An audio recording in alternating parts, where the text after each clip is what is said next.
Hello, fourth form. Let's finish the magic finger. Page 46. Then the black that was before their eyes turned to blue, to green, to red, and then to gold. And suddenly, there they were, standing in the lovely, bright sunshine in their own garden, near their own house, and everything was back to normal once again.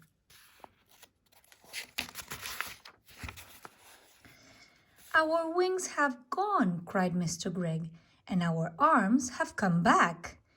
"And we are not tiny any more," laughed Mrs. Gregg. "Oh, I am so glad." Phillips and William began dancing about with joy. Then, high above their heads, they heard the call of a wild duck. They all looked up and they saw the 4 birds, lovely against the blue sky, flying very close together, heading back to the lake in the woods. It must have been about half an hour later that I myself walked into the Greggs' garden. I had come to see how things were going, and I must admit I was expecting the worst. At the gate I stopped and stared. It was a queer sight. In the corner, Mr. Gregg was smashing all 3 guns into tiny pieces with a huge hammer. In another corner, Mrs. Gregg was placing beautiful flowers upon 16 tiny molds of soil, which I learned later were the graves of the ducks that had been shot the day before. And in the middle of the yard stood Philip and William, with a sack of their father's best barley beside them.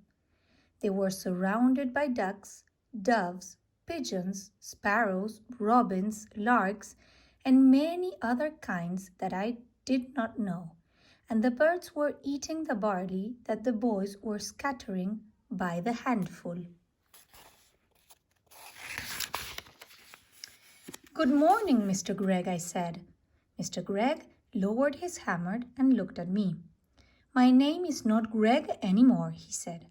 "In honor of my feathered friends, I have changed it from Gregg to Egg." "And I am Mrs. Egg," said Mrs. Gregg. "What happened?" I asked. They seemed to have gone completely dotty, all 4 of them. Philip and William then began to tell me the whole story. When they had finished, William said, "Look, there's the nest. Can you see it? Right up in the top of the tree. That's where we slept last night." "I built it all myself," Mr. Egg said proudly.